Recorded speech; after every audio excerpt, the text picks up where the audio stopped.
Muito bem. E assim, então, quando a gente fala de diálogos pacificadores, a gente está extremamente conectado com a ideia da justiça restaurativa, né? Como eu falei para a Cris outro dia, a gente começa a desenvolver uma cultura interna dentro da gente que a gente não quer mais o castigo e a punição das pessoas. Embora, como ela diz, e o Rorzan também fala, nem todas as situações que uma pessoa comete um dano ou prejuízo a alguém se consegue utilizar a justiça restaurativa. Mas na medida que você desenvolve o processo das suas relações, das suas conexões pessoais, é muito mais fácil você trabalhar a justiça restaurativa, né? Onde você não quer ver o castigo e a punição das pessoas, mas você quer ver a reparação do dano. E para que você possa ter uma reparação do dano, é necessário você ter uma questão, né, de uma comunicação emocionalmente inteligente, uma comunicação conectada com a não violência, né, que é o caminho que a gente busca. Então, antes de começar também, eu quero deixar para vocês, depois vocês pedem ali no chat, ou eu vou disponibilizar no grupo do WhatsApp o link para vocês baixarem o e-book de comunicação não violenta que eu fiz para que vocês possam ter acesso a essa informação, né? Então, lembre dessa informação do e-book. Eu vou falar agora porque daí para não esquecer depois. Peraí que eu acho que eu passei aqui uma coisa, mas não... Antes eu queria falar, por exemplo, para quem não me conhece, para quem nunca ouviu falar, né? Eu creio que muitas pessoas que estão aqui no nosso encontro já me conhecem, mas eu quero falar um pouquinho sobre a minha história na comunicação não violenta. Eu começo com a comunicação não violenta no ano de 2004. Então, se você pegar 2004 até agora, eu dentro de um processo histórico e antropológico e filogenético, eu sou quase um dinossauro da comunicação não violenta aqui no Brasil. Então, quando em 2004 eu estou lendo um livro então chamado Curar, do David Schreiber, e nesse livro então ele fala sobre a comunicação não violenta. É um livro que até recomendo para que vocês possam ter, Curar, né? Quando você lembra ontem, por exemplo, do Dr. Guilherme, que ele falando sobre essa questão dos processos inflamatórios do corpo, né? Que o psiquismo e a emoção e os pensamentos interferem nos processos, né? Aí o curar significa essa ideia desse livro que o David Schreiber fala sobre comunicação não violenta. E aí, então, o David Schreiber me traz duas pessoas bem importantes nessa minha trajetória, que me apoiam no meu entendimento, que uma é o John Gottman, que é um psicólogo americano, que eu sou encantado pelos estudos dele, e o outro é o Marshall Rosenberg, que depois eu tive acesso a essa informação. Em 2005, então, em janeiro de 2005, o Marshall chegou aqui ao Brasil e foi dar uma conferência, um treinamento em Porto Alegre, no Fórum Social Mundial, e eu participei. Então, desde lá, né, de conhecer Marshall, a minha vida entrou numa rota da comunicação não violenta, e desde então eu estou nessa jornada. E a partir dessa experiência, então, eu escrevi esse livro Despertar do Coração Girafa, que é o meu último livro, e o primeiro que foi o ABC do Girafês, né? Então, muita gente já conhece o ABC do Girafês. Esse livro já deixou de ser um best-seller, né? Um livro best-seller significa que a pessoa escreve um livro, daí ajuda para segurar a porta, fazer fogo na lareira, essas coisas todas, dá para o vizinho. Mas, assim, já tenho mais de quase 12 mil exemplares vendidos, isso não é pouca coisa, né? Então, agora estou escrevendo um outro livro sobre comunicação não violenta, fundamentado nas necessidades humanas, né? Por que eu estou escrevendo esse livro fundamentado nas necessidades humanas? Porque o Marshall Rosenberg, ele fala uma coisa muito, muito importante, né, baseado nos estudos que ele fez a respeito das necessidades humanas, que tudo que nós fazemos na vida, nós fazemos unicamente para atender necessidades, né? Tudo que nós fazemos na vida, nós fazemos unicamente para atender necessidades. Só que eu observando o livro do Marshall, eu fui descobrir, por exemplo, que ele tem 3 a 4 folhas que ele fala sobre necessidades humanas. Então eu fiquei pensando, puxa vida, se é tão importante assim, né? Se é tão determinante para a vida da gente as necessidades humanas, então você imagina, precisamos trabalhar isso, precisamos conhecer esse processo para que a gente possa ter uma vida muito mais harmoniosa e caminhar no que o Maslow chama de um processo de autorrealização, né? Não basta a gente só querer satisfazer ou atender às necessidades. A gente precisa dominar as necessidades humanas na vida da gente para que a gente possa ter uma vida muito mais significativa, né? Carregada de significado, para não ser refém desse processo todo que nos joga de um lado para o outro dentro dessa questão. Então, essa é a dinâmica do livro que eu estou fazendo, e eu estou gostando muito da ideia, né? O problema problema é que tem muito assunto e para poucas páginas, né? Então, quando nós falamos em diálogos pacificadores, tem um cara que eu coloquei no livro, né, que fala sobre a questão da violência. Ele diz assim: para que você possa conhecer a não violência, você precisa necessariamente conhecer os aspectos da violência. O que acontece com essa dinâmica? Nós vivemos, como diz o Bernardo Toro, um sociólogo, se vocês quiserem anotar aí para pesquisar no YouTube, Bernardo Toro, ele é um dos sociólogos chilenos que ele fala sobre o paradigma do cuidado. E ele fala que, e conectado com Marshall Rosenberg e Walter Wien, eles falam sobre que nós vivemos ainda sobre o paradigma do guerreiro. E o paradigma do guerreiro surge dentro do processo há cerca de 10 mil anos. Há 10 mil anos nós estamos reforçando a ideia do paradigma do guerreiro, que é ganhar às custas da perda do outro, né? Que é você entrar dentro do processo de hierarquia, do processo do poder sobre o outro. E aí nós precisamos mudar essa lógica e essa dinâmica da comunicação para o paradigma do cuidado, né? Nós estamos precisando muito disso. E não só o cuidado em relação a gente mesmo, mas o cuidado em relação aos nossos relacionamentos, o cuidado em relação ao planeta, né? Muitas pessoas dizem assim uma coisa muito interessante em relação ao planeta: precisamos cuidar da Terra para salvar a Terra. Gente, olha só, a Terra não precisa ser salva, viu? A Terra não precisa ser salva. Na verdade, não sei se vocês sabem, mas tem um pensamento, eu não lembro agora do cientista, que ele diz assim, ó: se você tirar os insetos do planeta Terra, em 5 anos a Terra desaparece como um ambiente ecologicamente vital. Agora, se você tirar o ser humano do planeta Terra, em 50 anos o planeta Terra se regenera. Então, quando a gente diz que a gente é para salvar o planeta, na verdade, não é salvar o planeta, é salvar a nossa pele, é salvar a nossa possibilidade de estar aqui nessa existência. Porque se a gente não tem esse paradigma do cuidado, porque tem um pensador chamado Francis Bacon, que ele falou numa época lá no século XIX, que ele dizia assim: precisamos tirar tudo que a natureza tem para nos oferecer, como a gente tira o suco de uma laranja, né? Então, começamos a ter um nível exploratório absurdo, a partir principalmente da época da era industrial, que começa, né, a fazer esse processo de exploração. Então, quando a gente começa a desenvolver o paradigma do cuidado, a gente começa também a cuidar das nossas relações, a observar os diálogos emocionalmente inteligentes. O John Gottman, então, ele nos fala num livro muito importante chamado 7 Princípios para um Relacionamento dar certo, um casamento dar certo, que ele diz assim: é muito lamentável que as pessoas só descubram, por exemplo, que não querem separar de uma relação depois que os móveis estão vendidos. Mas elas fazem isso porque elas não aprenderam a dialogar. A gente fica pensando, né? Porque uma vez eu escutei de um treinador de comunicação não violenta dizendo que a gente precisa dialogar mais. Mas, no meu entender, a gente não aprendeu a dialogar. Porque quando você vive sob a dinâmica do paradigma do poder, você não tem espaço para treinamento de diálogo. A ideia do diálogo, né, da mediação, da conciliação, da justiça restaurativa, é algo extremamente novo em termos de sociedade. E a gente precisa perceber isso, né? Porque você imagina, por exemplo, há pouco tempo atrás, as famílias, as crianças não tinham pertencimento quando chegava uma visita na casa, né? Por isso que quando chegava uma visita e a criança queria falar alguma coisa, os pais diziam para a criança: sai daqui, fica calada, não diz nada.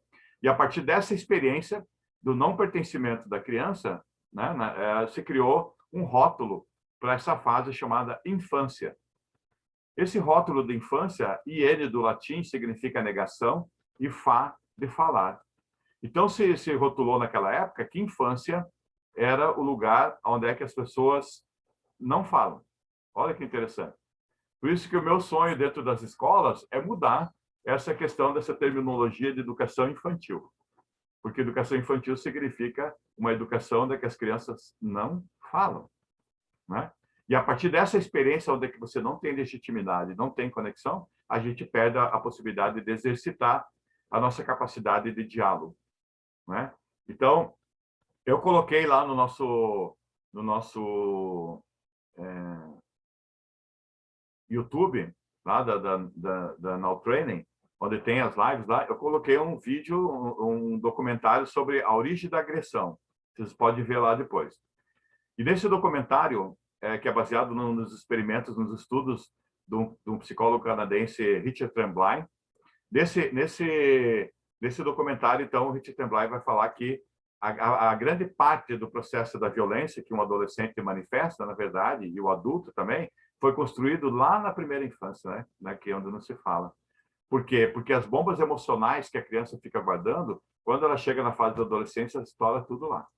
Então, se a gente não tem pertencimento, não tem diálogo, não tem a possibilidade de conectar com isso, nós vamos ter muita dificuldade depois, na fase adulta, de poder ter um relacionamento com as pessoas, onde a gente consiga acolher as informações através de diálogos pacificadores, né? A comunicação não violenta, então, esse termo, o Marshall Rosenberg, então, pega esse termo da comunicação não violenta, baseado nos princípios de Gandhi, nos princípios, nos fundamentos do Martin Luther King, né? E dos fundamentos também do Nelson Mandela, que estavam conectados com essa ideia da não violência, e pega, então, a ideia lá do sânscrito que chama Ahimsa, né? Que é um termo do sânscrito, e em português, se a gente puder tiver uma ideia da ideia da não violência, que significa inocência. Uma pessoa inocente, e ele do latim, então, significa negação, e nocere, que significa dano ou prejuízo. Uma pessoa que pratica a não violência, o foco dele está em tirar do coração e da mente qualquer ideia de punição e castigo e ódio do coração. E das palavras, dos gestos, para que chegue num processo de inocência, onde você não comete dano ou prejuízo nem a si mesmo, nem a outro. Eu não estou dizendo que a gente não vai fazer isso, porque a gente tem essas questões emocionais que nos tocam todo dia, né? Mas o nosso foco, a nossa meta existencial e talvez espiritual é entrar dentro dessa lógica de não cometer dano ou prejuízo nem a si mesmo, nem ao outro. Às vezes você pode cometer dano ou prejuízo, por exemplo, querendo buscar um processo de satisfação para a necessidade de sobrevivência, de subsistência, através do alimento, mas você encontra um caminho para comer, por exemplo, sanduíches que não contribuem com valor nutritivo. Quando você começa a se alimentar de forma não nutritiva, você já está causando dano ou prejuízo a si mesmo, né? Então, são esses pequenos cuidados que fazem com que a gente tenha uma mente da comunicação não violenta. Quando muita gente, por exemplo, tem uma certa receio com essa palavra, comunicação não violenta, e aí elas querem mudar para comunicação empática, comunicação compassiva. E eu costumo dizer, por exemplo, que muitas pessoas, às vezes, em função da psicosfera que se criou em cima da palavra câncer, né? Não vou falar câncer porque, olha, já é mais ou menos que a pessoa tá quase morrendo. Então, as pessoas mudam para CA, né? Mas logo já cria esse outro padrão. Mas quando a palavra comunicação não violenta, antigamente na reforma ortográfica tinha um hífen, então era uma palavra única. Pela linha já foi suficiente. Era uma palavra única que se conectava com a ideia do chamado para que você evite uma comunicação que evite, que diga sim a uma comunicação emocionalmente inteligente. É um alerta, é um chamado, não é? Não é uma negação. Então a gente vai aprendendo sobre essa questão. Então, a comunicação não violenta, ela significa aquele que não comete dano ou prejuízo nem a si mesmo e nem a ninguém. Essa é a definição. E ela está focada também, principalmente, no processo da autoempatia, que a gente precisa cuidar para poder autoempatizar quando a gente é menos perfeito, como diz o Marshall. Frequentemente, a gente é menos perfeito, né? Que a gente precisa cuidar dessa lógica. Então, quando a Cris fala lá na justiça restaurativa, da justiça retributiva, na ideia dos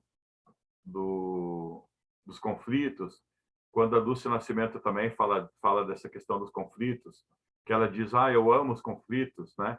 Mas não é para todo mundo dizer isso, que ama os conflitos, né? A maioria das pessoas que eu conheço, elas não amam os conflitos.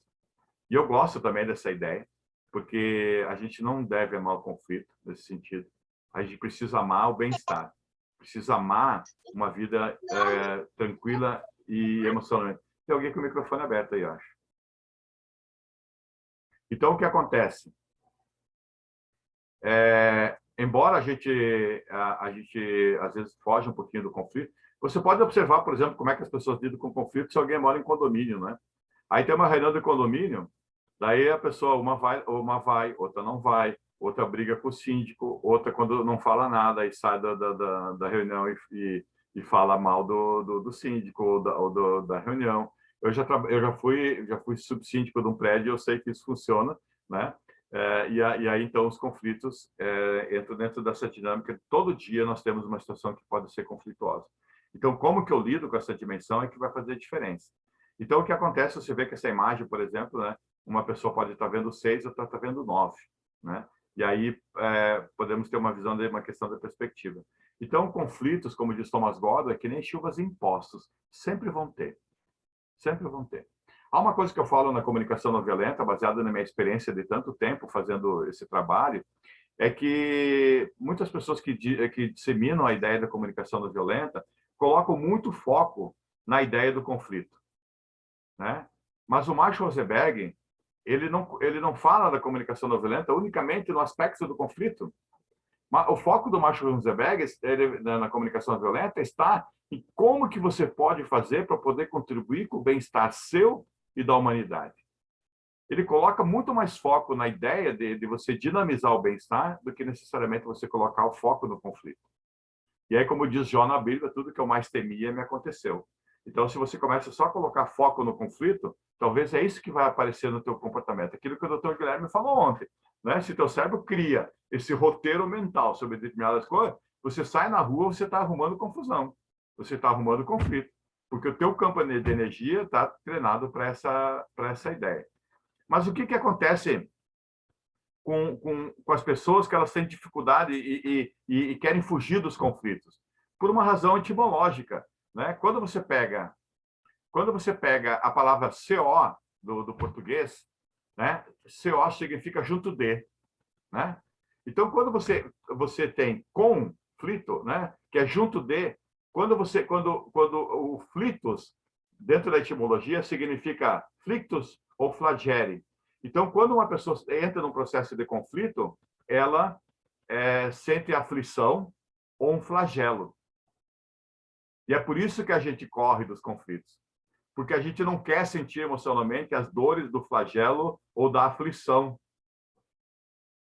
Então, é importante cuidar disso, né? Então, nós já tivemos experiências que a gente sentiu aflição ou flagelo em função do conflito e acabou, então, por exemplo, querer não tocar mais no assunto.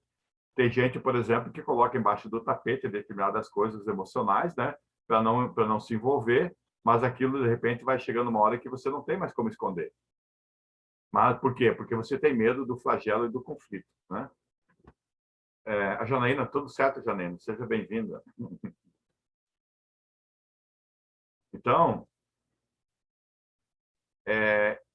essa é uma grande questão aqui, que é dessa lâmina, que eu gostaria de falar para vocês, que é o seguinte: eu gostaria que vocês pensassem com todo carinho aí na mente de vocês, quando uma pessoa que faz parte da tua família, principalmente, né, nas pessoas que vocês se relacionam, elas relatam um problema que ela passou, né, de alguma dificuldade, qual a atitude que você tem em relação a ela?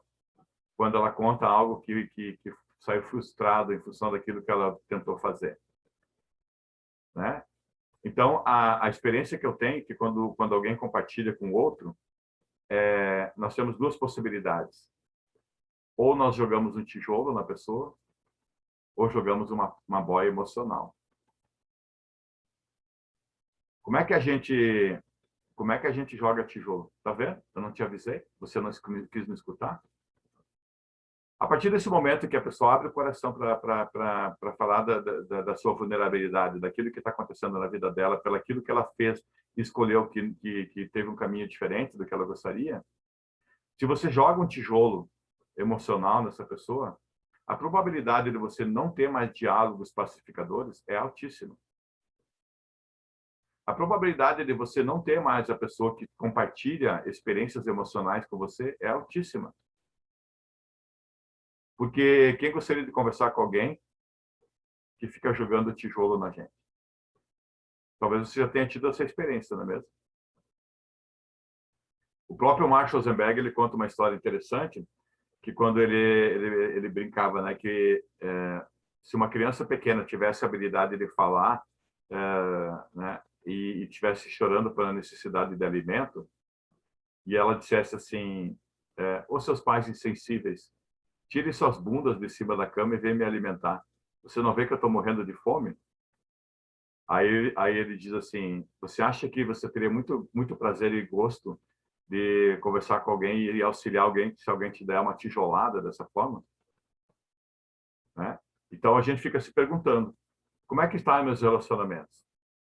Quando alguém me conta algo, eu acolho com uma boia emocional ou fico dando solução, crítica, acusação, avaliação, opinião?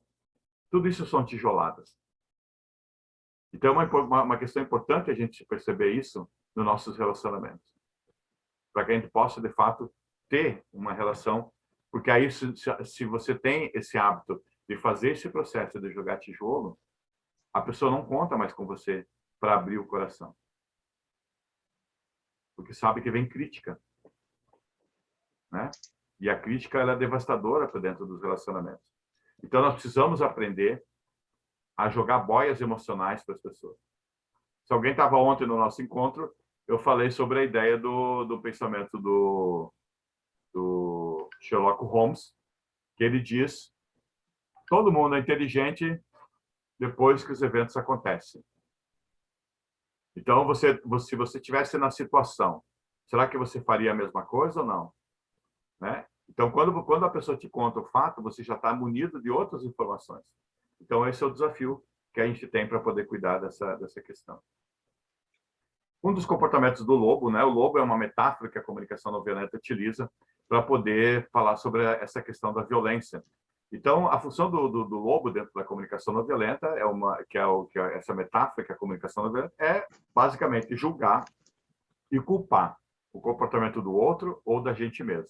Então, o foco da energia do lobo, que tem essa prática, né, de desenvolvimento social faz 10 mil anos, de reforçar todo dia a ideia de culpabilidade e julgamento a respeito da realidade, julgamentos morais, né? Muita gente confunde a ideia de... Algumas pessoas falam que julgamento de valor e julgamento moral. A comunicação não violenta, ela gosta do julgamento de valor. Quando você valoriza, julga algumas coisas pelo valor, mas não pela questão moral. A questão moral é certo, errado, bonito e feio, né? Então, essa é a questão da moral. Então, lembrando a neurociência, quando o cérebro reptiliano... Oi. Abre. Oi. Alguém tá... Quando a pessoa percebe que vai levar tijolada, né, nas conversações, o cérebro réptil, que está na base do nosso cérebro, só para ter uma ideia para vocês, nós temos 89 bilhões de neurônios no nosso cérebro. 89 bilhões de neurônios no nosso cérebro. 70 bilhões de neurônios ficam na base do nosso cérebro. 90% de tudo que a gente faz na vida está na base do nosso cérebro. É ele que educa e controla. E aí o que acontece? Se você tem uma relação onde o diálogo é ameaçador, onde está cheio de cobrança, exigência, críticas, o cérebro réptil, ele vê isso como uma ameaça.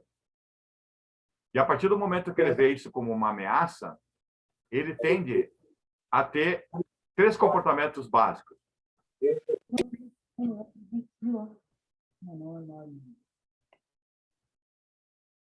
Tem 2 coisas que eu falei, né, que é importante numa live, abre o microfone e fecha o microfone. Então, o cérebro reptiliano, ele tem 3 funções quando você está sob uma ameaça, que é o seguinte: quando tem uma conversação que é uma conversação crítica, uma conversação que gera ameaça, você tem três alternativas: ou eu fujo, ou eu luto, ou eu congelo. Eu me congelo através de me calar, mas esse congelamento ele é tão grave porque ele é jogado todo para a estrutura muscular. É o que o Lowen, ou mesmo o Reich, que foi um dos jogos sobre as coraças caracterológicas, ela fala sobre quando a gente congela o nosso corpo, a gente deixa de sentir a vida, a gente deixa de sentir os fluxos vitais dentro da gente. E aí, nós vamos ver pessoas com alto índice de fibromialgia, pessoas com as costas extremamente endurecidas, com enxaquecas, com dores no pescoço, com uma percepção muito, muito limitada da vida, em função dessas conversas que não são pacificadoras, não são pacíficas. E aí, toda vez que o cérebro percebe isso como uma ameaça, ele regride para o processo reptiliano, isso é de uma forma muito rápida, e aí acaba fugindo dessa conversação. Por quê? Vamos ver se eu tenho aqui para... que queria falar mais para vocês aqui sobre isso. Eu não sei se vai ter mais adiante, mas eu quero falar agora. Por que o cérebro réptil ele desconecta? Pelo seguinte, existe algo que talvez você já deve ter escutado por aí, que chama-se sequestro da amígdala, né? Alguém já escutou o sequestro da amígdala? Sobre o sequestro da amígdala? Né? Tá vendo aqui na imagem? Tem uma bolinha aqui no meio, embaixo do A ali, do reptiliano, tem uma bolinha mais rosada, que chama-se, essa é uma das amígdalas. O Dr. Guilherme ele fala uma coisa muito interessante, ontem ele não falou, mas é o seguinte, ele diz assim, quando alguém vai no médico, o médico diz assim, você está com problema nas amígdalas? Aqui não tem amígdalas na garganta. Tem tossilas. Então, quando você está com uma inflamação na garganta, você está com tossilite, não com amidalite. Amidalite é só o que tem na amígdala do cérebro. E a amígdala, então, ela vem do grego, significa amêndoa, porque ela tem um formato de uma amêndoa. E a amígdala, ela registra todas as nossas questões emocionais e todos os nossos pensamentos reativos em relação ao processo emocional. Então, o termo exato, se vocês quiserem anotar aí, não é sequestro da amígdala. A amígdala não é sequestrada. Quando você sofre uma ameaça, a amígdala é ativada. Olha só que interessante. Quando você escuta alguma coisa, né, numa conversação, tanto o cheiro quanto a audição vai direto para o sistema emocional e reptiliano. Não passam pelo sistema analítico do cérebro. Aí o que acontece? O cérebro vai varrer a informação que você está vendo, está escutando e está cheirando. Olha que interessante a gente, porque o olfato é um dos sentidos mais desenvolvidos que nós temos desde o útero materno. E aí, tanto que a gente diz assim que perdeu a conexão com o olfato, que assim, essa história não está me cheirando nada bem, né? E a gente fala sobre isso por causa do olfato. Eu estou aqui com um assistente aqui um assistente, meu cachorro está aqui querendo participar da live. Então, assim, ó, o termo exato é sequestro da amígdala ao lóbulo pré-frontal. Só um pouquinho. Sequestro da amígdala ao lóbulo pré-frontal. O que acontece? Quando você tem um estímulo que você percebe que na conversação existe uma ameaça, quando os teus sentidos da parte do cérebro lá lê no rosto do outro uma conversação, onde você percebe no rosto que tem uma ameaça na conversação, a tua amígdala ela começa a ficar excitada, começa a ficar ativa e ela cria uma ramificação em direção à área frontal aqui do cérebro. E aí essa ramificação, esse impulso neural faz com que essa área do cérebro ela vai desligar, né? Então chama sequestro da amígdala ao lóbulo pré-frontal. Por que é mais desafiador a gente dizer assim, eu vou parar para pensar? Muita gente precisa parar para pensar. Não, gente, na maioria das vezes não dá tempo. Por quê? A quantidade de ramificação neural da amígdala em direção ao lóbulo pré-frontal é infinitamente maior do que o lóbulo pré-frontal para a amígdala. Por isso que o cérebro racional tem muita dificuldade de cuidar do processo emocional, porque o impulso neural para a região frontal aqui é muito mais ampliado nesse sentido. Então, o que a comunicação violenta e a comunicação do lobo faz dentro de um processo para não termos relacionamentos e diálogos pacificadores? Porque se você tiver o cérebro de lobo, né, se você tiver munido de uma percepção crítica, de uma percepção de avaliação, de diagnóstico e de rotulagem a respeito do comportamento da outra pessoa, o cérebro do lobo, então, né, que está, às vezes, pavimentado em cada um de nós, porque todos nós somos carregados por uma comunicação violenta. Eu creio que ninguém escapou dessa possibilidade. Nós todos fomos treinados dentro dessa lógica, que tem 10 mil anos de prática recorrente de comunicação. O cérebro do lobo, então, quando a gente está munido dessa dimensão, ele está focado no erro.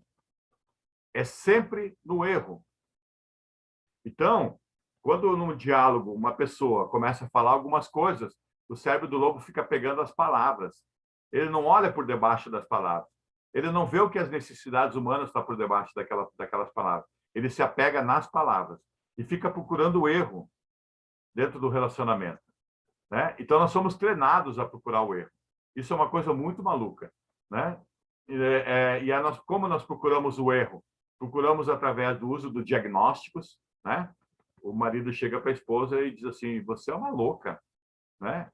E se ela tivesse um coração de girafa, ela dizia: muito obrigado, você me dá um diagnóstico agora, sabendo que você, uma consulta com um psiquiatra, os seus R$300, né? Então, você já me diagnosticou como uma louca, né?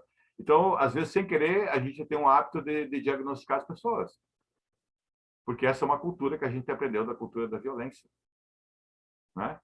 Você é um psicopata, você é um maluco. E aí vai entrando dentro desse processo. Quando nós rotulamos as pessoas, né? De bom, do mal, do certo, do errado. Quando classificamos. E aí a gente vai criando o processo da cultura do erro. Então, dentro da cultura do erro, nós temos a crítica. Na psicologia, para os relacionamentos, tá, gente? É o seguinte: a crítica, dentro do aspecto psicológico, chama-se assassinato de caráter. Olha que incrível isso. Quando você usa a crítica dentro dos comportamentos humanos, você assassina o caráter do outro. Que essa identidade, essa essência. E aí, uma pessoa que tem uma mente crítica, num rio de diamantes, ela olha um diamante que não está lapidado e ela só põe foco naquele que não está lapidado. Ela esquece de ver o que o outro fez que contribuiu para o bem-estar, mas ela só põe foco na crítica. Então, a comunicação não violenta não usa a palavra crítica. Na verdade, eu nunca ouvi macho falar sobre isso, mas eu falo, porque na comunicação não violenta a gente nunca usa a palavra crítica, a gente usa a palavra observação, né? Usa a palavra observação e não crítica. Porque quando alguém chega para a pessoa e diz assim: eu vou te dar uma crítica construtiva, a primeira coisa corporalmente que a pessoa faz é cruzar os braços. E ela cruza os braços como uma forma de proteção, porque ela sabe que ali vem bomba, né?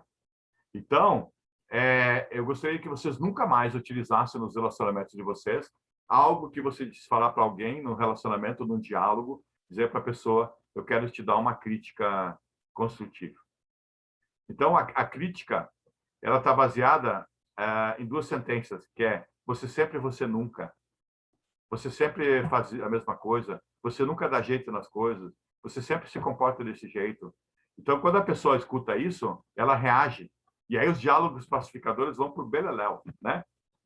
Desaparecem, porque você não consegue ter a inteireza daquela pessoa naquele momento, porque você está usando uma crítica, né? É muito raro você encontrar uma pessoa que está disposta a conversar de forma pacífica quando ela escuta uma crítica, né? Ela se fecha para o comportamento. E você não consegue obter aquilo que você deseja a partir dessa experiência. Então, uma forma de criar muita violência, de criar muita violência é quando a gente usa nos nossos relacionamentos o uso do verbo ser na comunicação. Olha que interessante isso. O verbo ser é o primeiro verbo que você aprende na escola. Ele chama-se verbo de ligação. E ele tem um caráter permanente. Então, quando você diz para uma pessoa, dizendo o que ela é, pronto, já começou a violência. É extremamente desafiador retirar o verbo ser da nossa comunicação. Porque como que eu vou viver sem o verbo ser? Como que eu vou dizer para as pessoas que elas não são? Então, a gente precisa aprender a tirar o verbo ser da nossa comunicação. Você é um idiota, você é um estúpido, você é um imbecil, você é maravilhoso, você é um gênio, você é sensacional. Tudo isso cria violência. Mesmo aquelas palavras que a gente diz que aparentemente são palavras que estão trazendo muito bem-estar para a pessoa, você é maravilhoso, você é um gênio, isso pode criar um inferno na vida daquela pessoa. Marshall Rosenberg conta uma história muito interessante, que ele diz o seguinte: ele estava dando um treinamento, e aí no intervalo do treinamento chegou uma pessoa, ele estava tomando um cafezinho na sala do café, e a pessoa veio correndo pelo corredor e gritando, falando assim: Marshall, você é maravilhoso, Marshall, você é maravilhoso. E ele chegou para ela e disse assim: isso não me ajuda em nada, né? E ela falou: como assim? Eu estou dizendo que você é maravilhoso. Não, não me ajuda em nada. Não me ajuda a me dizer, você me dizer o que eu sou, né? Como assim? Não. Agora, se você me falar daquilo que eu fiz, que eu disse no curso, que vai contribuir com o teu bem-estar, aí eu gosto. Eu gosto quando você fala do meu fazer, mas não do meu ser. Porque agora eu posso estar maravilhoso e daqui a 10 minutos eu posso não ser maravilhoso. Então, a pessoa congela a gente na ideia dos rótulos. E aí é uma pegadinha. Então, quantos relacionamentos você não consegue ter de forma eficaz? Porque no teu cérebro tem a ideia de imaginar que aquela pessoa que era maravilhosa, ela não vai soltar pum, não vai soltar roto, ela um dia não vai querer te atender, entendeu? Porque você acredita que pessoas maravilhosas não fazem coisas diferentes do que unicamente ser maravilhoso. Pessoas maravilhosas se comportam de um jeito maravilhoso. E quando a gente pensa nisso, a gente começa a entrar num processo de expectativa. E por debaixo da expectativa existe uma coisa chamada frustração. Então, quando você tira a ideia de que as pessoas são, né, ou do que uma pessoa é, você começa a limpar o teu processo mental e ver as pessoas tal como elas são, nesse sentido, né? Então, como tem um pensador que diz assim: o mapa não é o território, né? O mapa não me define, né? Eu sou muito mais do que, às vezes, um rótulo de palestrante, um rótulo de escritor. Eu sou muito mais que isso. E, às vezes, as pessoas nos definem usando o verbo ser. E aí, quando você começa a pensar que você vai ter um diálogo com uma pessoa, e se você começa a comunicação dizendo o que ela é, e ainda com mais agressividade, possivelmente ela vai se fechar mentalmente e corporalmente para escutar você, e você não conseguirá ter um diálogo pacificador. Só um instante aqui que eu preciso abrir para minha gata a janela aqui, que ela está fazendo uma comunicação.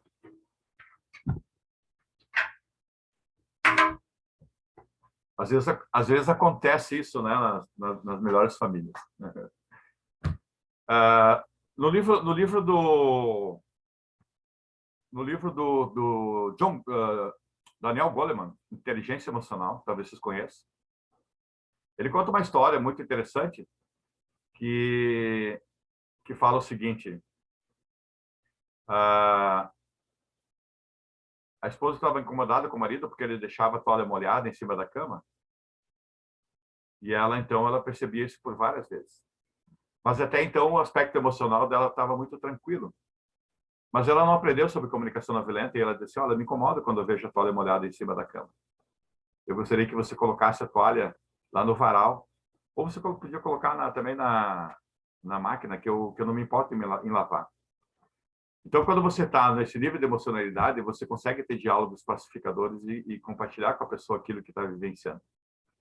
Mas pelo aprendizado emocional que a maioria de nós tem, a gente espera ficar com muita adrenalina e cortisol no nosso corpo, carregado de hormônio de estresse, para que no momento que a gente não aguenta mais, a gente joga toda essa verborreia para outra pessoa.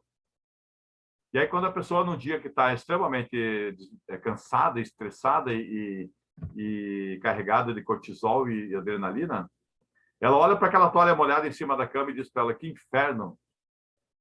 Você parece uma criança de 10 anos de idade. Como que você pode ser tão desorganizado? Olha o verbo ser acontecendo aí várias vezes. Aí sabe o que acontece? A chave desliga. E aí vai fazer o seguinte, a pessoa vai lá e começa a confrontar o outro. Ou ele pode dar uma resposta débil, dizendo assim: ah, mas ontem quando você deixou a louça na pia, quem foi lavar? Fui eu. Aí entra num processo de competição. Mas quando você tem um diálogo pacificador, a pessoa diz: ok, eu vou cuidar disso. Mas a gente espera, às vezes, estar totalmente desgastado, inflacionado, cheio de cortisol para comunicar. Né? Então, é importante cuidar desse processo dentro dessa comunicação. Então, uma coisa importante nos relacionamentos e para criar diálogos pacificadores é, fundamentalmente, não querer parafusar as pessoas. O Maturana tem essa frase que eu defino como uma frase da dinâmica das interações sociais, que eu acredito que é uma das frases mais importantes sobre o amor, que ele diz: o amor é o domínio das relações, domínio de ações em que nossas interações recorrentes com o outro fazem do outro legítimo outro na convivência. Parece meio complexo, né? Mas o Maturana quer dizer o seguinte: que quando você está se relacionando com as pessoas, você precisa aceitar a pessoa como ela é. Você não precisa concordar necessariamente. Então, é aceitar como legítimo outro na convivência. Isso é importante. Né? Então, quando você não aceita o outro como legítimo outro na convivência, você entra no espaço de agressão. Quantos relacionamentos, por exemplo, no início, tudo pode, né? Você aceita o outro como legítimo outro na convivência. Tudo pode. Aí, depois de um tempo de relacionamento, tudo poda. Aí a pessoa vai podando o outro. E aí vai perdendo a legitimidade. E aí os diálogos pacificadores não acontecem. Ah, então agora fazendo o nosso intervalo aqui, eu já estou andando aqui há um tempão. Raquel, você quer falar ou quer que eu fale? Jefferson, eu gosto que você fale. Então, em agosto, a partir do dia 13 de agosto, nós vamos fazer um treinamento, um workshop em comunicação não violenta na prática. Nós fizemos vários treinamentos ao longo do ano, desde o ano passado, falando sobre comunicação não violenta, muita teoria, práticas, mas o pessoal estava querendo assim: puxa vida, eu preciso exercitar mais a minha comunicação na prática, né? Então, o que vai acontecer? A partir de agosto, né, nós vamos fazer 20 horas de intenso aprendizado prático e sobre comunicação não violenta, trazendo toda a minha experiência para quem tiver interesse de praticar a comunicação não violenta e colocar isso na sua vida diária. Então, entre em contato com a gente, né, com a Raquel, comigo, para que vocês possam ter esse aprendizado. O que vai acontecer? Além dessa CNV na prática, os participantes terão a disponibilidade também de ter 1 hora de mentoria, né, de 1 hora de bate-papo, tanto comigo como com a Raquel, para que a gente possa, então, também a pessoa ter uma dúvida particular que ela gostaria também de compreender essa dinâmica. Né? Aí você vai me perguntar: Jefferson, tá, mas qual é o valor? O valor que nós estamos fazendo é R$690 para todos esses encontros, ou você pode fazer em 10 vezes de R$78. Você imagina, por exemplo, que 10 vezes de R$78 num mês é uma pizza e uma Coca-Cola e um chocolate no final. Então, eu creio que é um investimento importante para cada um de nós, porque é uma vida que a gente cuida, né? E nos nossos relacionamentos também a gente começa a fazer do processo emocionalmente inteligente. Então, se alguém tiver interesse em participar do nosso evento, nós estamos limitando para 20 vagas. Nós estamos fazendo em 2 turnos, né? Um turno pela manhã e um turno à noite, para dar a possibilidade de alguém que queira... que não pode de noite, mas consegue de manhã. Então, são 20 pessoas, porque a gente quer dar muita atenção para todo mundo nessa observação a respeito do treinamento da comunicação não violenta, para poder escutar cada um com essas questões e, a partir disso, juntos aprender a traduzir essas informações, onde a gente aprende a traduzir, eu chamo isso de girafa translator, que é tirar a comunicação do lobo do nosso vocabulário, tirar a comunicação da ovelha, da passividade do nosso vocabulário, para falar de uma comunicação não violenta. Então, está aí o convite para vocês, né? Se alguém tiver alguma dificuldade, alguma coisa, entre em contato com a gente conversa, ver o que é a possibilidade, mas gostaria de ver vocês aí nessa dinâmica desse treinamento que começa em agosto e eu confio que nós vamos dar o melhor da gente para que vocês possam experimentar esse encontro. Roberto, né, participou de vários da gente aí, né, Roberto? E o Roberto sobreviveu a todos os eventos. Olha que incrível aí, né? Você vê, ele está firme, forte, né? Bonito, vital, né?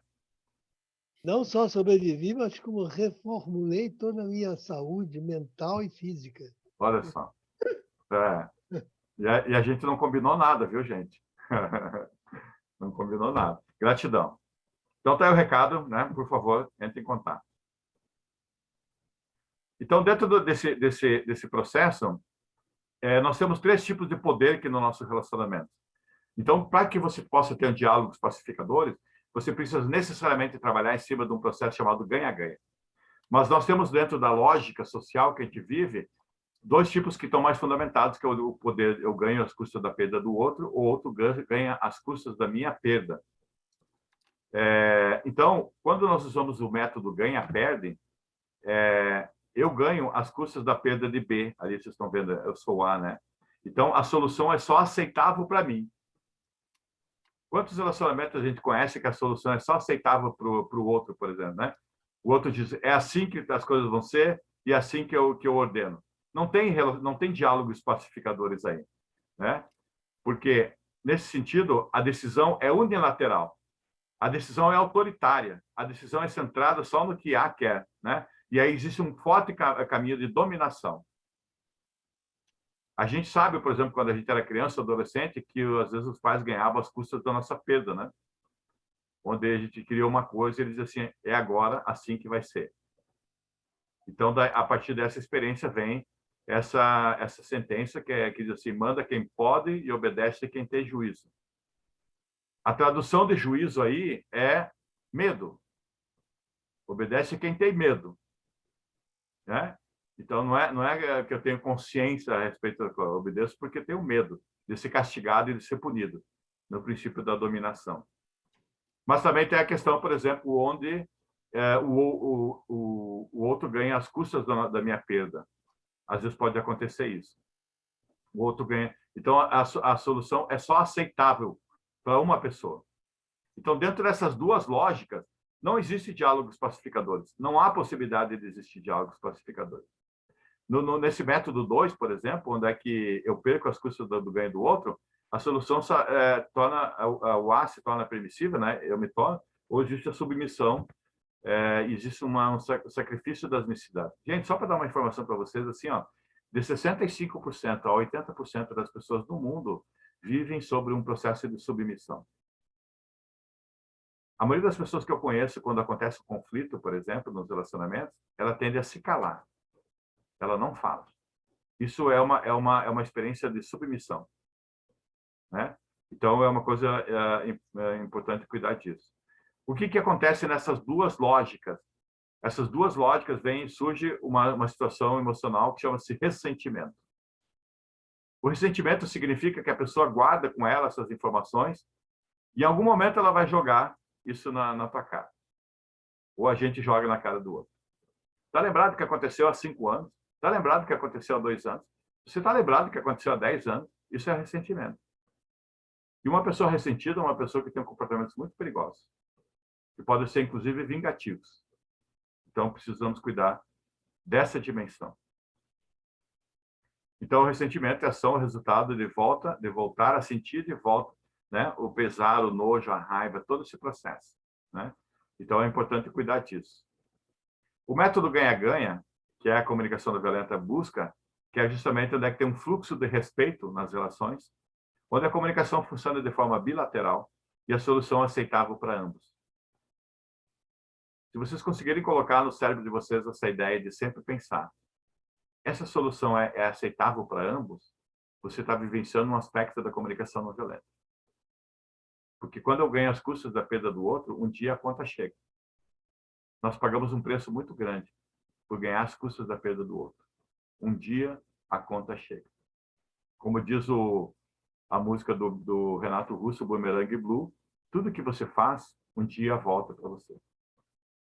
Existe o efeito, né? Você joga o bumerangue e ele volta. Então Einstein dizia, não jogue nada na vida que você não seja pronto para receber, porque a vida não se apieda e nem se acomoda. Ela simplesmente retribui aquilo que você oferece. Olha que genial essa frase. A vida não se comove nem se apieda. Ela simplesmente retribui aquilo que você oferece. Não queira plantar violência e colher amorosidade. Não há possibilidade. Não há. E se você estiver passando dificuldade, a vida não vai se comover nem se apiedar. Então, a ideia da solução aceitável para ambos.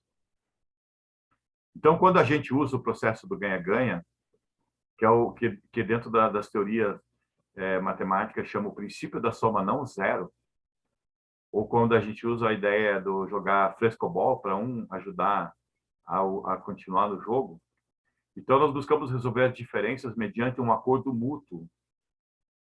A solução precisa ser aceitável para ambos. O poder ele é compartilhado. Gente, poder é compartilhado. A responsabilização, a decisão não é imposta por outra pessoa. Temos muito caminho para andar ainda no mundo, onde você trabalha em cima da solução aceitável para ambos. Onde a gente lida com a ideia, com o pensamento que diz assim, você e eu estamos numa relação que eu valido e quero manter. Quando o meu comportamento não está sendo inaceitável para você, eu irei falar aberto e honestamente para você o que você está fazendo que está sendo inaceitável para mim. Agora, quando eu tiver um comportamento que é inaceitável para você, eu gostaria muito que você falasse para mim qual é o meu comportamento que está inaceitável para você, para que assim eu possa atender a tua necessidade. E assim nós entramos num caminho de respeito mútuo e de paz. E é isso que é importante. Mas não impor as coisas, né? Que é o modelo que a gente está acostumado. Aqui ficou repetido, mas é uma coisa interessante, chama diferença essencial. Eu vou falar mais uns 10 minutos, que eu quero dar um tempo para vocês perguntarem, ok, gente? Simon Baron-Cohen, ele é um psicólogo de Londres, e ele descobriu algo genial que vai fazer muita importância dentro do processo das nossas comunicações e nos relacionamentos dos nossos diálogos pacificadores. Ele descobriu no livro chamado Diferença Essencial, se vocês quiserem um dia comprar, é um livro belíssimo, que o cérebro feminino, o cérebro masculino, ele tem diferenças essenciais. Veja, quando a gente fala cérebro masculino e cérebro feminino, não significa necessariamente homem ou mulher. Você pode ter, por exemplo, num cérebro feminino, um cérebro masculino, e você pode ter num cérebro masculino, de um homem, cérebro feminino. Então, o cérebro masculino, ele trabalha muito mais na questão da sistematização, ele tem muito mais foco nas questões, né? E o cérebro feminino é um cérebro que trabalha cruzado e ele é feito para construir relacionamentos, para poder ter esse processo de interação. Então, você tem pessoas que nos relacionamentos, você tem homens que têm cérebro masculino, às vezes você vai encontrar um homem com cérebro masculino que diz assim, a nossa relação não está nada boa, precisamos conversar, porque não sei o quê, né? Então, homens que buscam essas conversações geralmente têm cérebros femininos, né?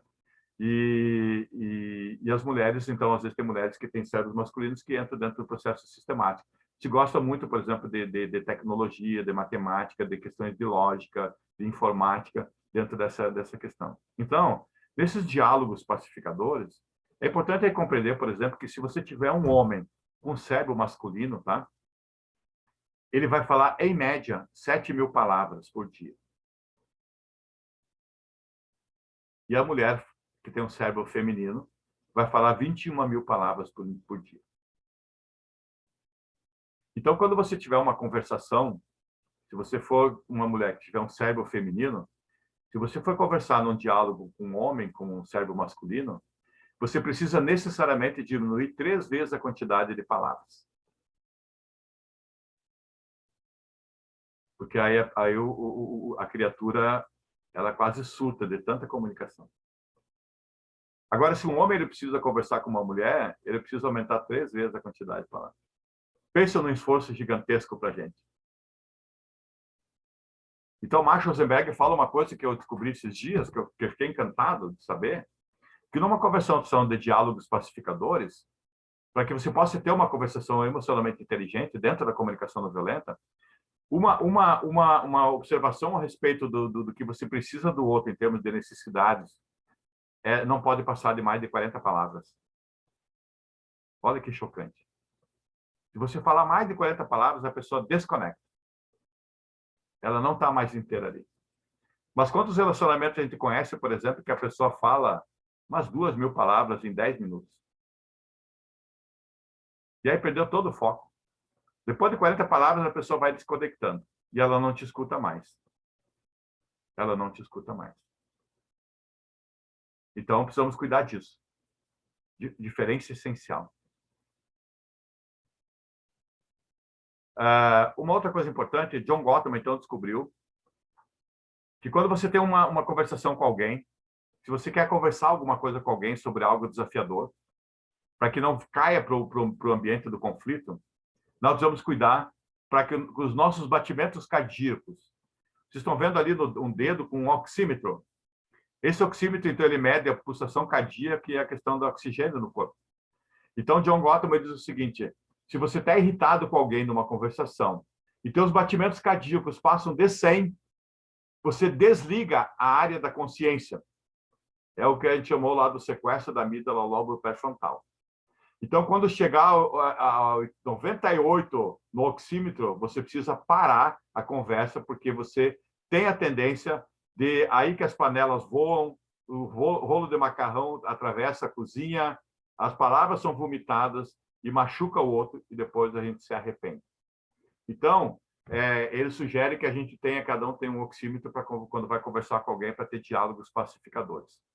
Porque a gente não sabe o que está lá dentro da nossa amígdala, registrado em termos de memória informacional. E quando cai a chave, você não tem mais controle sobre o que você fala, e aí você joga tudo para fora. Aí depois vem o quê? O arrependimento. Aí depois você se chicoteia, né, para fazer todo esse processo. Então, essa área aqui, que é o lobo pré-frontal, que é a área que é sequestrada, né?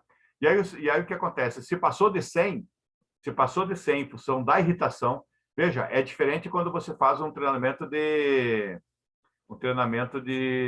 academia, né? Que daí, naturalmente, você vai fazer isso, mas você não vai estar irritado lá fazendo uma atividade física.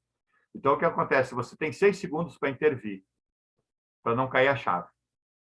Porque quando cai a chave, é o que o Augusto Cury chama de janelas killer. São janelas assassinas. Porque depois de 6 segundos, ela cria uma memória no cérebro de dor, uma memória de trauma. E aí, possivelmente, isso vai vir como ressentimento mais adiante. E aí, como é que não, para não cair? Você precisa fazer cálculos matemáticos, por exemplo. Antigamente, eu dizia que ele precisava contar até 10, mas 10 não é o suficiente. Você precisa fazer cálculos matemáticos, tipo assim, 354 vezes 2.000 e não sei o quê. É para trazer a parte analítica do teu cérebro para ele ficar funcionando, para que não caia a chave. Porque se passou depois de 6 segundos, você não sabe o que você pode fazer mais. Então, veja como é importante a gente cuidar disso. A maioria das questões das conversas violentas que acontecem, dos diálogos violentos, que na verdade nem é um diálogo, acaba sendo um monólogo nesse sentido, né? Mas de uma ofensa, de uma troca, de uma escalada do conflito, da violência, surge porque cai a chave dos dois, às vezes, né? E aí cria-se um filme de horror, né? Que a gente fica vendo nessa questão. Então, quando você for falar de uma pessoa, fale sempre do fazer, nunca do ser da pessoa. Diga, eu não gosto do que você está fazendo, mas não diga o que a pessoa é. Fale sempre do fazer. Fale do comportamento, fale da ação, e aí você vai ter um processo importante de diálogos pacificadores. Eu não gosto quando você deixa a toalha em cima da cama.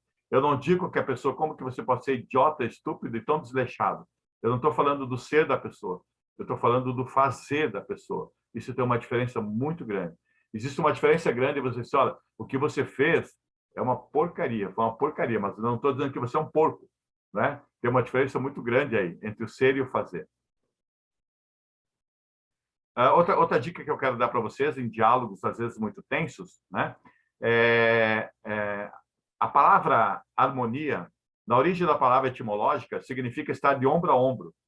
Então, quando você está com uma dificuldade de conversar com uma pessoa frente a frente, porque o nosso rosto ele cria muita informação, né? Nós temos 42 músculos no rosto que fazem uma variação de 10 mil tipos de expressões faciais. Então, quando você está conversando, você lembra o Dr. Guilherme falou ontem sobre os neurônios espelhos? Quando você está conversando frente a frente com uma pessoa, o teu cérebro fica copiando os movimentos da face do outro e aquilo pode criar um ruído muito grande. Então, quando você for conversar com alguém, se você puder conversar ombro a ombro, que chama-se harmonia, harmonia significa estar de ombro a ombro, a possibilidade de você ter diálogos mais pacificadores é maior do que você conversar frente a frente com a pessoa. Porque, às vezes, a face da pessoa pode ser muito desafiadora para a gente conversar, né? E é tanto que, às vezes, as crianças, por exemplo, elas já treinam quando o pai e a mãe dizem assim, olha para mim, para saber se você está mentindo ou não. Vocês sabiam que é um mito da pessoa olhar, quando está olhando dos olhos, significa que está dizendo a verdade? Não é. A ciência nos diz que, quando você conversa com alguém numa interação, 30% é olhando no olho e o restante é olhando para o outro lado. E olhar no olho não é garantia de que a pessoa está dizendo aquilo que você quer que ela diga. Ela pode se treinar e você se enganar nesse sentido. Olhar no olho não é uma garantia. Eu não vou conseguir passar aqui, porque eu quero dar um tempo para vocês. Eu vou avançar aqui. Então, uma das coisas importantes nos diálogos pacificadores é o seguinte: quando você tem um conflito com alguém, quando você tem uma dificuldade com alguém, vá direto à fonte. Vá direto à fonte. Converse direto com a pessoa. Não faça fofoca. Não faça intriga. Não conte para o outro. Eu tenho um amigo meu que diz assim, falecido armênio, segredo entre dois, só matando um. Vai ser violento. Mas é extremamente importante para aquela pessoa que você está incomodado, você ir direto à fonte. E outra coisa importante é buscar um tempo e lugar adequado para a conversação. A gente não precisa resolver os conflitos e ter conversas desafiadoras no momento que elas estão acontecendo, porque nós estamos muito inflacionados em termos de energia e emoção. Então, é válido, às vezes, você encontrar um outro momento para conversar com a pessoa, para falar sobre o que está te incomodando. E assim a conversa fica muito mais pacificadora. Mas tem gente que diz assim, eu não levo desaforo para casa. O desaforo não é para levar para casa. A casa da gente não é para levar desaforo. Né? O desaforo é para ser resolvido no momento adequado, num tempo e horas adequados. Outra coisa importante é essa conversa abordagem amigável, que é a proposta da comunicação não violenta, você ter uma abordagem amigável. Uma outra coisa que eu queria deixar para vocês, que é importante nos relacionamentos, que é o seguinte: quando você for conversar com uma pessoa, eu vou usar uma palavra que é definidora, nunca sequestre outra pessoa para conversa. Nunca sequestre a pessoa para conversa. Vocês já tiveram essa experiência? Senta aí, que eu quero falar contigo agora. A pessoa está ali assistindo o jogo do final do campeonato e a pessoa quer conversar ali, agora. Isso é um sequestro emocional. Então, para as conversações serem pacíficas e ter um resultado que a gente gostaria, do acordo mútuo, você precisa acordar um horário para conversar. Você tem disponibilidade de conversar comigo daqui a 10 minutos? Eu tenho um assunto importante para conversar com você. Mas nunca sequestrar a pessoa para conversa. Nunca chegar para ela, sentar do lado do sofá e dizer, agora eu quero conversar contigo. A probabilidade da pessoa não estar ali com você é altíssima. A probabilidade dela ver isso como uma ameaça é altíssima. E quando o cérebro réptil ele vê isso como uma ameaça, ele luta, foge ou congela. Ou empaca, né? Congelar pode ser empacar. Não fala. Né? Então, precisamos ter esse cuidado. Então, a comunicação não violenta, ela vai trabalhar em cima de esses fatores, que é falar do que a gente observa em relação ao comportamento do outro, falar dos fatos, nos alfabetizar na ideia dos sentimentos e das emoções, dizer como que a gente se sente nos relacionamentos, é falar das nossas necessidades e nossos valores. Eu preciso de apoio, eu preciso de atenção, eu preciso de carinho, eu preciso de conexão, e fazer pedidos. Eu gostaria, eu preciso, eu necessito, e assim nós entramos numa outra lógica de comunicação não violenta. Então, gente, Eu fico pensando como passou rápido, né? Já são 9h17. Então, eu gostaria de escutar alguém, se alguém gostaria de compartilhar comigo alguma experiência, ou fazer alguma pergunta a respeito do que eu falei, se fez sentido ou não, se vai contribuir para a vida de vocês, né? Nós temos 10 minutos, então, para que a gente possa responder alguns questionamentos.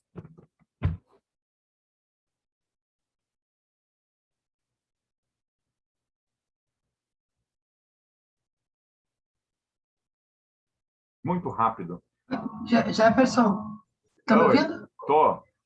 Oi, assim, eu já te conheço há algum tempo e sempre aprendo contigo. É incrível e sempre tem algo novo que eu estou sempre aprendendo e é muito importante. Tudo que tu falou aí, eu estou vivendo uma situação bem conflituosa com uma pessoa e, ó, estou ouvindo tudo aqui para ver se... para conseguir ter um diálogo, assim, não conflitivo. Sim. Mas, assim, muito grata mesmo, porque realmente cada vez que tu traz todos os livros, as informações são sempre importantes. Já comprei vários livros que você indicou, assim, é muito importante, porque todas as aulas, palestras, sempre trazem informação. E eu achei interessante que no outro dia tu falou assim, o livro mais importante é o dicionário. E realmente estudar a origem da palavra, entender ela, é muito importante no dia a dia mesmo. Porque às vezes a gente usa palavras que não faz ideia e de uma maneira muito errada, né? E aí isso gera até mais conflito. Sim. Daí realmente está mais calmo. Então, viu a importância do respirar calmo, né?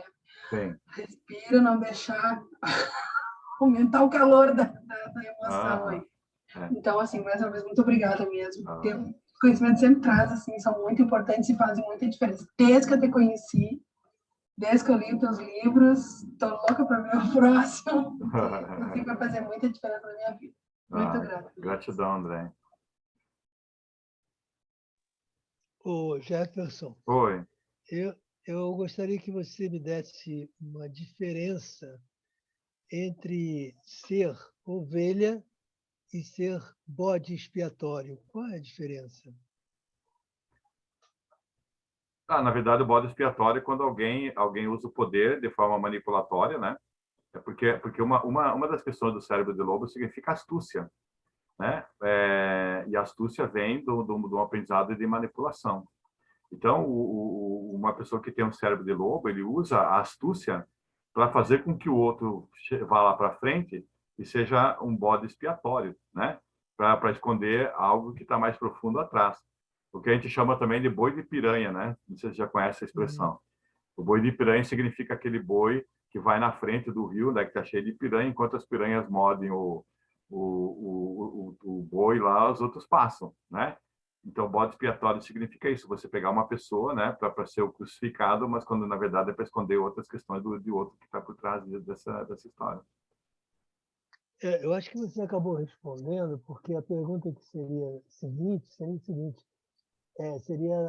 a seguinte. A ovelha é sempre aquela que aceita tudo, etc. E olhando a história, principalmente nas histórias religiosas, você vê o Cristo, que era uma pessoa que só distribuía amor, né? Compreensão e tudo mais. E ele foi, então, crucificado. Então, ele teria sido, nesse caso, o bode expiatório. Sim, sim. Ele não era ovelha. Não, jamais. Eu falo sobre isso porque tem um negócio que diz Cordeiro de Deus que traz o pecado do mundo. Isso não pode. Porque, na verdade, se você pegar, por exemplo, se a gente tivesse tido a oportunidade de conviver com Cristo, na verdade, ele era uma girafa extremamente fortalecida, né? Então, ele sabia o que estava rolando ali, né? E aí ele tinha consciência desse processo. Então, a questão que a gente quer mesmo é que como diz a música do Zé Ramalho, eu, vida de ovelha, povo marcado e povo feliz. Você pode ver, por exemplo, Cuba. Cuba agora está numa revolução lá, por exemplo, porque o que acontece?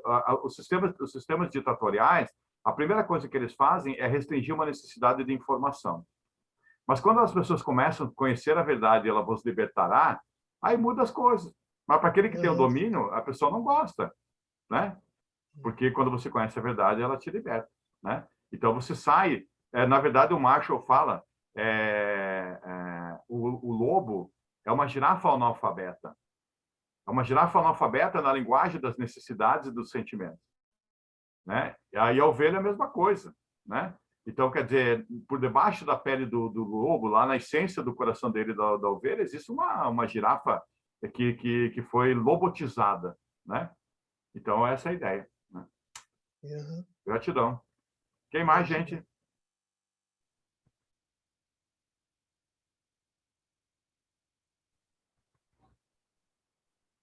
Já que não tem mais ninguém, posso fazer mais uma? Sim, por favor. Existe um livro chamado Teoria da Mimética, que é escrito por um francês, Girard, parece ser René Girard. E lá tem uma frase que ele fala que a mimesis mantém os seres humanos juntos e afastados. Como é que você vê isso? Na verdade, é que ele chama Porque isso... você falou na questão do espelho, não, eu me lembrei disso. na verdade, ele chama isso de violência mimética. Mimetismo significa comparação, né? Então, a violência ela surge pela essa ideia de comparação. Você vai perceber isso, por exemplo, lendo um outro livro chamado do Grindelburger, da Márcia Jacob, que é o livro chamado, tem em português, chamado Como Enlouquecer a Você Mesmo. O título em inglês numa tradução assim, Como Tornar a Tua Vida Miserável. Então, a partir dessa experiência de como se torna a tua vida miserável, você precisa ter a violência mimética, que é a violência pela comparação. Então, veja, existe uma diferença muito genial entre você se comparar com uma pessoa, porque você se diminui, porque a comparação faz com que a tua autoestima fique lá embaixo, né? Você não consegue reforçar a tua necessidade de autoestima pela comparação, mas você consegue aumentar a tua autoestima pela admiração. É você olhar o que o outro trilhou e você diz, puxa vida, eu admiro o caminho dessa pessoa. E aí você não tem a violência mimética, que é justamente isso, né? Mas nós somos treinados pela sociedade, dessa sociedade de consumo, a viver sobre a experiência mimética. Porque se a gente não se comparar, a gente não consome, né? Não consome.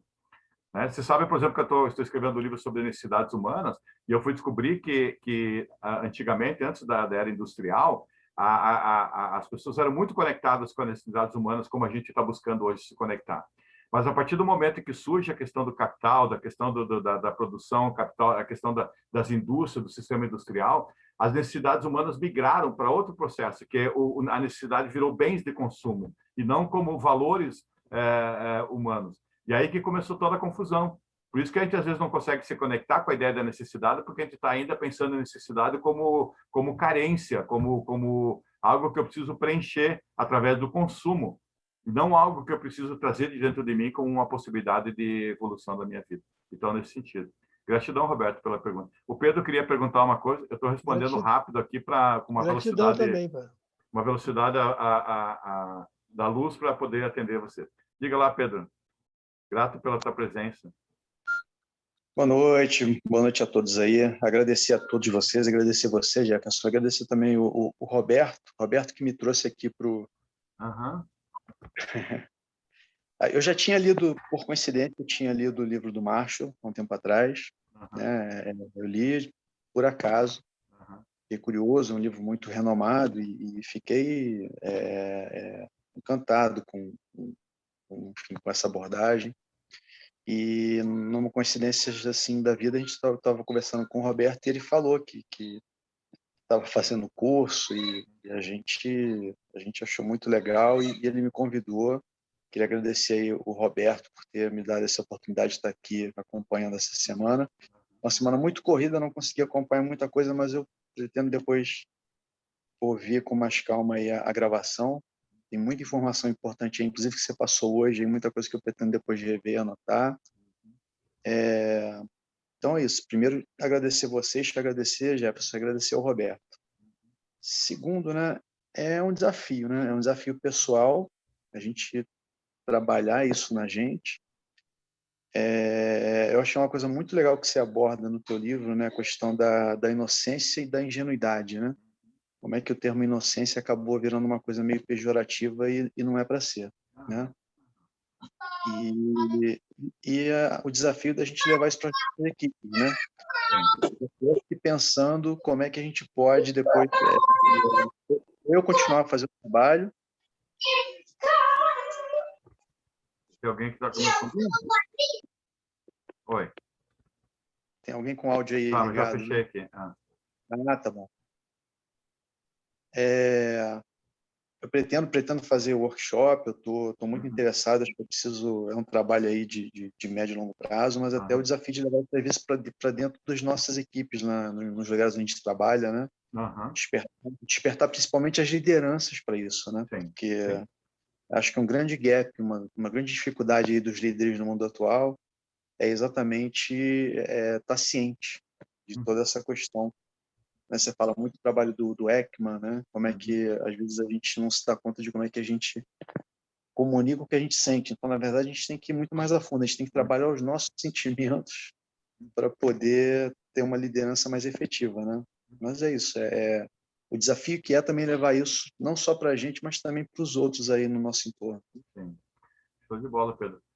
Eu queria dizer o seguinte, por exemplo, quando a gente começa a estudar comunicação não violenta, a gente precisa ter muita autocompaixão com nossos equívocos, né, os erros que a gente vai cometendo.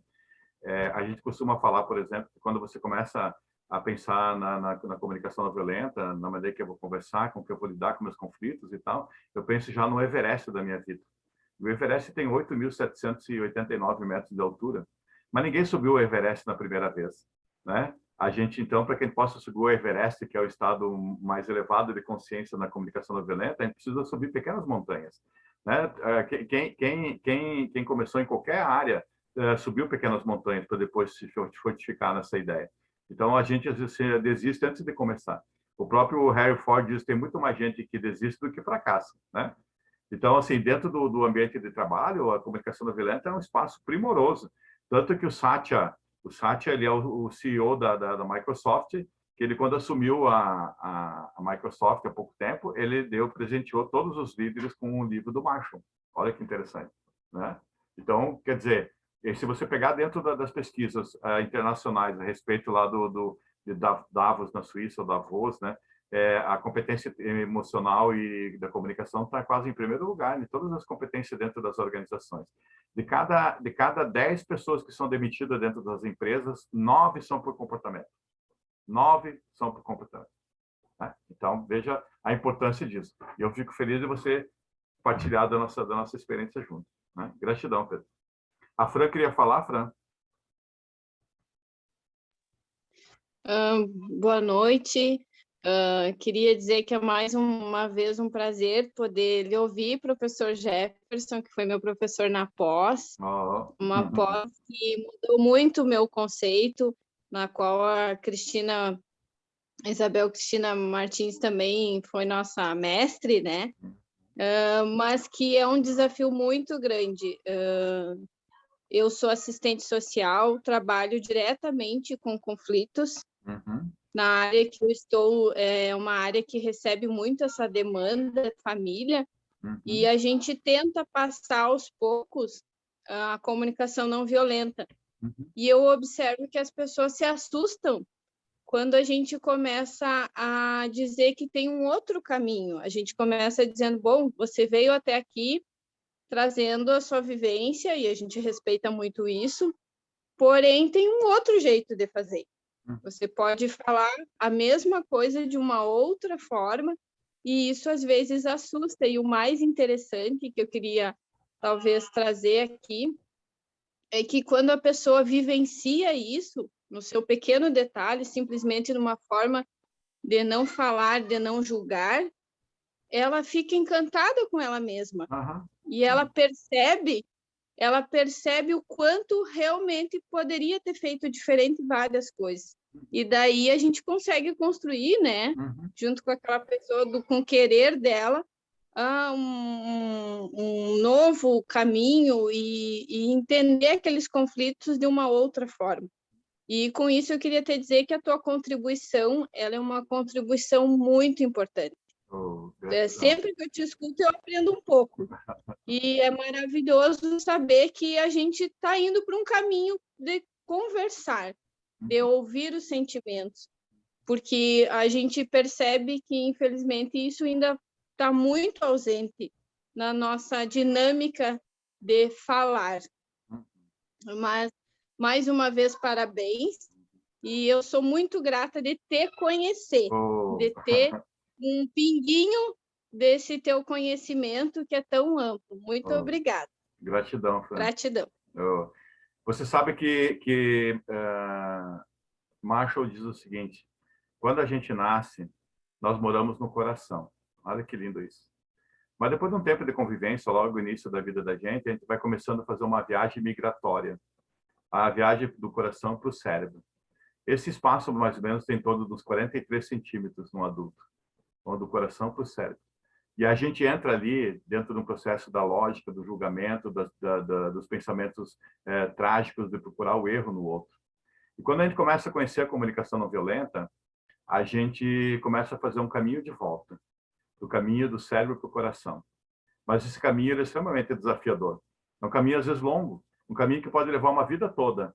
Mas nós precisamos começar a jornada se a gente quer viver de forma emocionalmente inteligente, né? E tá disposto a todos nós, né? Todos nós temos essa possibilidade. Então, é justamente isso, né?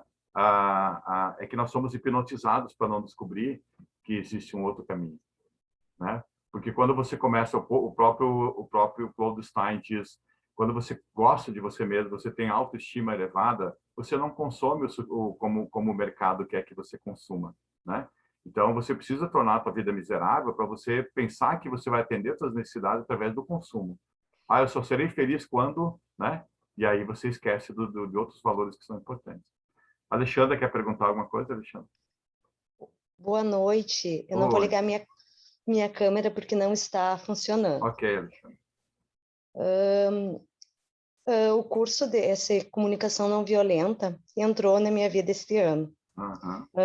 Apesar de eu sempre falar, sou professora de história, que as palavras e a fala, elas surgiram com uma necessidade humana. Certo. Então, eu sempre tive que nós temos que cuidar as palavras, a forma de nos comunicar, mesmo não conhecendo a comunicação não violenta.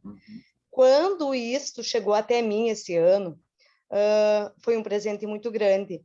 E essa oportunidade de escutar o que você fala, a Isabel Cristina, para mim é um aprendizado.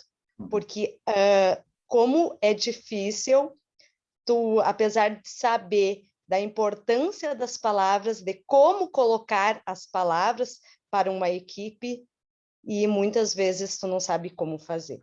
Então, é um presente que entrou na minha vida, é algo que eu vou levar, eu acho que para o resto da minha vida, porque a gente, esse aprendizado é todo dia, toda hora a gente repensar o que está fazendo. É um aprendizado que tu nunca vai estar pronto.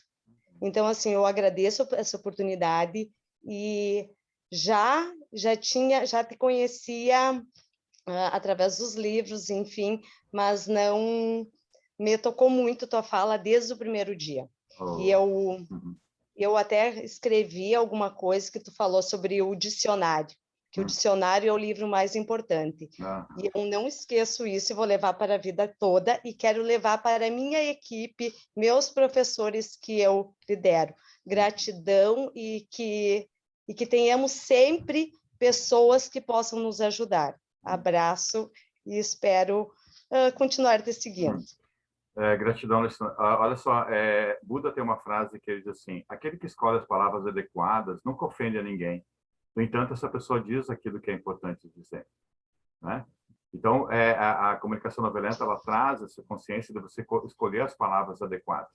Outro dia eu vi uma postagem de uma pessoa que fala sobre comunicação não violenta, e ela dizendo assim que não é a palavra que você usa que é importante, mas o tom que você usa. E eu discordo completamente disso. Eu quero dizer que não há, isso é uma percepção minha, não há evolução na comunicação não violenta sem que você retire palavras do teu vocabulário. Se você falou uma palavra para alguém e foi ofensiva para aquela pessoa, que sentido tem você continuar utilizando essa palavra no teu vocabulário? Então, é um esforço gigante de a gente tirar a palavra do nosso vocabulário que geram desconexão. E, então, a comunicação não violenta, ela se conecta em cima daquilo que você... Qual as palavras que você está usando. Mas a comunicação não violenta não é só a questão das palavras. A comunicação não violenta está ligada com a comunicação do corpo, comunicação da face, está com a comunicação dos gestos, né, do tom de voz. Então, isso está envolvido em todo esse processo. Mas as palavras, elas, como diz o Maturana, as palavras têm carne, né? O que o Maturana quer dizer com isso?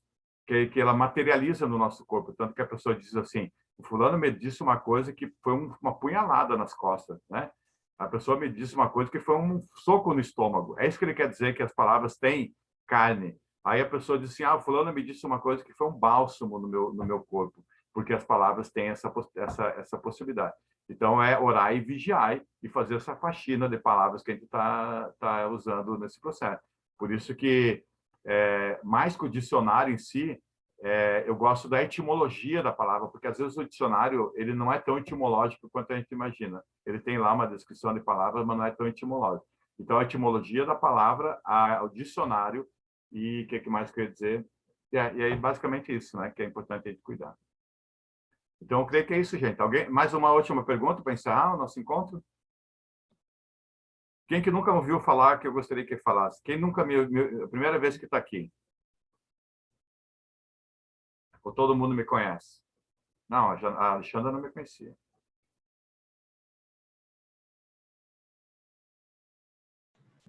Oi, Jefferson, me escuta?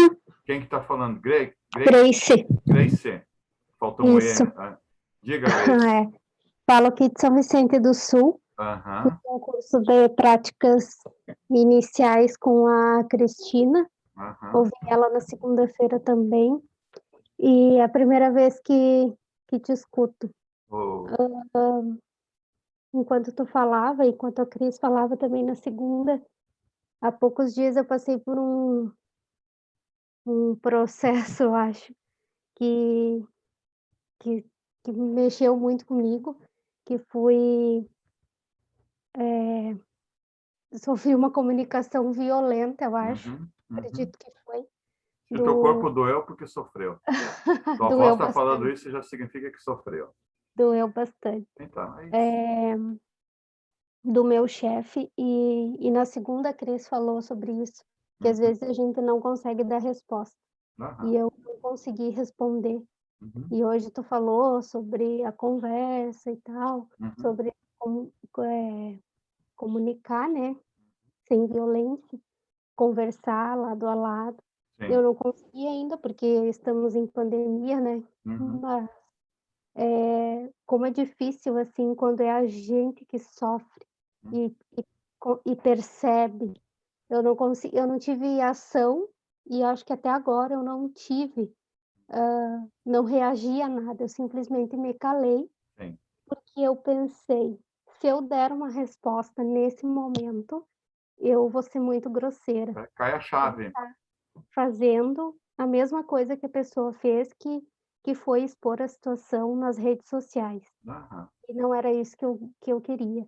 E essa pessoa fala muito em empatia, e eu acho que a empatia não é só tu abrir a página tua lá nas redes sociais e falar que tu é empático, né? Porque às vezes tem empatia numa situação, mas não tem empatia em outra situação. Acho que comigo essa pessoa não foi empática, mas... E era isso, eu gostaria de falar que é difícil, assim, quando eu sofri essa violência e fiquei paralisada, eu não consegui reagir e até agora não tive reação nenhuma. Gostaria de agradecer pela tua fala e dizer que estou me preparando, se Deus quiser vai dar certo, para fazer a pós-graduação na Unigi. Que maravilha. Grace, eu só queria, só para encerrar, eu quero só contar uma historinha para finalizar, mas assim, ó, a gente precisa ponderar se vale a pena essa conversa, entende? Às vezes você quer conversar com alguém que é um diálogo pacificador, com alguém que está com o cérebro de lobo e um nível de poder muito alto. Então, você pode receber muito mais consequências do que você tem benefícios. Então, tem um ditado lá no Nordeste que eu gosto muito, que ele diz assim, sabe o que você faz? Sai pela urina. Deixa sair pela urina. né? Porque a gente às vezes não dá tanta importância. A gente põe uma lubrificação aqui no ouvido e sai de um lado e entra num lado e sai para o outro. Porque se você tem a tua necessidade dependendo do outro, às vezes conforme for não vai, porque você pode perder emprego, você pode ter a subsistência comprometida em função de uma conversa que às vezes não vai acrescentar nada disso, né? Então precisa ter muita ponderação nesse momento, né? Então tem coisas que a gente assim deixa passar, né? Se o povo falar, nem ligue, deixa o povo falar. Essa é a ideia, né? Então, eu só queria encerrar contando uma historinha, talvez muitos de vocês já conhecem, mas eu gosto sempre de repetir essa história, que é a história do pescoço longo da girafa, né? Então, havia um rapaz na Índia, que ele morava numa aldeia, e ele fazia um trabalho social muito importante naquela aldeia. E aí, mas a aldeia vivia num ambiente muito precário. Mas o trabalho social dele chamou a atenção de vários organizadores, né, que trabalhavam na questão social, e convidaram essa pessoa para ir para Nova Delhi para dar uma conferência sobre as experiências que ele tinha tido lá na aldeia. E quando ele chegou, primeiro ele ficou impactado porque nunca tinha andado de avião, né? Então, imagina, parecia uma criança com um brinquedinho novo andando no avião. E quando ele chegou no hotel, ele ficou mais impressionado ainda, porque ele nunca tinha sentado numa cama com molas ensacadas, né? Você imagina que ele dormia lá numa situação muito precária na aldeia. E aí ele foi para o banheiro e nunca tinha visto um banheiro, ele ficou mais impactado ainda pelo fato de ter o banheiro. E aí ele ficou mais impactado, duplamente impactado, quando ele viu uma coisa chamada torneira. E ele girou aquela torneira e saiu água. E ele criou um forte impacto emocional nele, um forte impacto emocional. Então ele foi para a conferência, mas aquele negócio da torneira ficou na mente dele. Quando ele terminou a conferência e foi retornar para casa, ele disse: eu preciso pedir um presente para a organização. O que você quer? Não, eu quero uma torneira de presente. E aí eles ficaram pensando: meu Deus, uma torneira de presente? Ok, vai ali numa loja de material de construção e pega uma torneira. E ele então voltou para a aldeia com aquela torneira. Sabe quando a mãe volta com o bebê no colo para mostrar para a comunidade, assim, né? Ele voltou com aquela torneira. E quando ele chegou lá na comunidade, ele chamou todo mundo: vamos fazer um ritual aqui, chama os tambores, pega um barranco aqui, e vocês vão ver um fenômeno que vocês nunca viram na vida. E aí ele botou a torneira colocada no barranco, e aí então ele disse: agora vocês vão ver algo que vocês nunca viram na vida. Porque para pegar água, eles andavam 6 quilômetros com lata na água da cabeça para ter água potável. Então, ali com a torneira, era só girar a torneira e tinha água. Então, quando ele girou a torneira, o que aconteceu? Não saiu a água. Por que não saiu a água? Porque ele não conhecia todo o processo que estava por debaixo disso. A captação da água, o encanamento, o tratamento da água, tudo isso, a pressão da água, todo esse processo. O que eu quero dizer com isso, com uma girafa que tem um pescoço grande? Significa que toda vez que você vê alguém se comportando de uma maneira que não te agrada, que você tem o ímpeto às vezes, de julgar e rotular aquela pessoa, pense sempre que você está só olhando para a torneira. Você olhe para muito mais profundo naquela pessoa, que ela nasceu para amorosidade, mas ela foi lobotizada por algum processo, né, onde ela distorceu a energia vital da vida dela, ela teve esse comportamento. Então, a gente começa a desenvolver uma compaixão sobre a história de cada um. Sabe aquela música do Cidade Negra que diz assim: você não sabe quanto eu caminhei para chegar até aqui, né? Todos nós caminhamos uma jornada para chegar até aqui. A gente não precisa necessariamente concordar com aquela pessoa, mas precisa aceitá-la como legítima naquilo que ela traz. Então, é uma dica que eu dou para vocês: nunca olhe para a torneira, que é o momento emocional que a pessoa se mostra na nossa frente. Comece a olhar para trás, para todo o comportamento que a pessoa tem, e você vai começar, de repente, a chorar de compaixão por todas as dificuldades que ela passou, né? Então, gratidão a todos, né? Mais uma coisa que eu gostaria de compartilhar: nós vamos compartilhar, então, o link do Nutrição que a gente tem lá no nosso WhatsApp, e nós vamos, então, a partir da manhã ou depois, encerrar esse grupo, né, dos diálogos, e se alguém tiver vontade e disposição, e livre e espontânea vontade de migrar para a Nutrição para saber das informações, é só acessar lá e colocar o telefone, tá bom? Então, uma feliz noite para vocês, né? E fiquem em paz, né? Gratidão.